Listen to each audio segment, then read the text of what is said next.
It is Troy with Rural Focus. Time right now to catch you in with Matilda Lloyd, who is from Bailiwick Legal, and of course they're a corporate member of the Triple R network. Matilda, good morning there to you. Morning, Troy. How you going? Not bad. How are things there with the team at Bailiwick Legal? Yeah, really well, thank you. Very busy with all this Aboriginal cultural heritage. Yes, I know that you and Phil were at Katanning on Monday. How'd you find that? It was a good forum.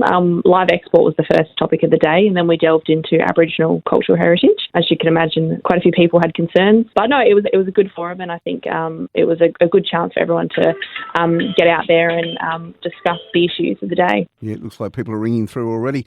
Speaking of Aboriginal cultural heritage, how do people know if there is Aboriginal cultural heritage, say, on their property, Matilda? So previously there was the Aboriginal Cultural Heritage Register, but on the 1st of July that was replaced by the Aboriginal Cultural Heritage Directory. Now that's a mapping system that's available on the Department of Land's Planning and Heritage website, and essentially allows you to put your address in and search your property to see if there's any Aboriginal cultural heritage listed on there.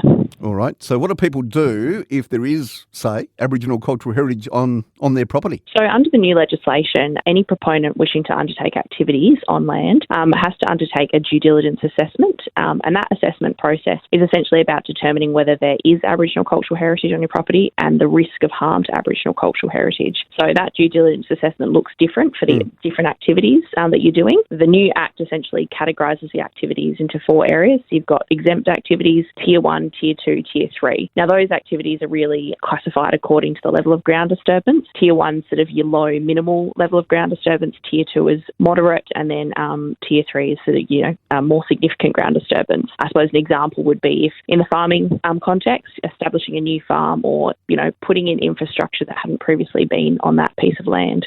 All right. And how do our listeners say if they get this, how do they undertake a due diligence assessment? Well, the first step for all due diligence assessments, regardless of the activity, is to actually look on the directory, to undertake a search. And once you've undertaken a search, it's then a case of which activity tier you fall into. If it's an exempt activity, all you have to do is determine whether it's an exempt activity and whether there's a protected area on the property. If it's a Tier 2, for instance, you then have to undertake further searches. So if there's any reports or surveys listed on the directory, it's about reviewing them to confirm whether there's any Aboriginal cultural heritage. There's also a requirement if there's uncertainty to consult with the local Aboriginal cultural heritage services. And if the activity cannot be undertaken without risking a harm to Aboriginal cultural heritage, then a permit may be required. Speaking of permits, when is a permit required? So permits are just really required for Tier 2 activities. So if there is Aboriginal cultural heritage or a risk of harm to Aboriginal cultural heritage, a permit will be required. That differs to a Tier 3 activity, which requires an Aboriginal cultural heritage management plan, whereas Tier 1 and exempt activities don't require approval if there is no risk of harm to Aboriginal cultural heritage. All right. Are there any penalties, say, if people harm Aboriginal cultural heritage here? Yeah, absolutely. Yep. The penalties have increased quite significantly since the previous legislation. So the penalties are based on the level of harm. So if there's serious harm caused to Aboriginal cultural heritage, then an individual could face imprisonment of 5 years or a fine of $1 million or both. All right. And I'm sure that you and Phil and the team there are getting plenty of phone calls about this. Yeah, absolutely. Yep. It's definitely causing concern for landowners, but also for contractors that are operating in, rural areas, but also, in the hills out of Perth where you've got blocks that are, bigger than 1,100 square metres. So, yeah, it's affecting a lot of people. If people want to know more with you and the team there at Bailiwick Legal, how can they do that there, Matilda? Absolutely. So they can contact Phil or I at the office. Our contact number is 9321 5451.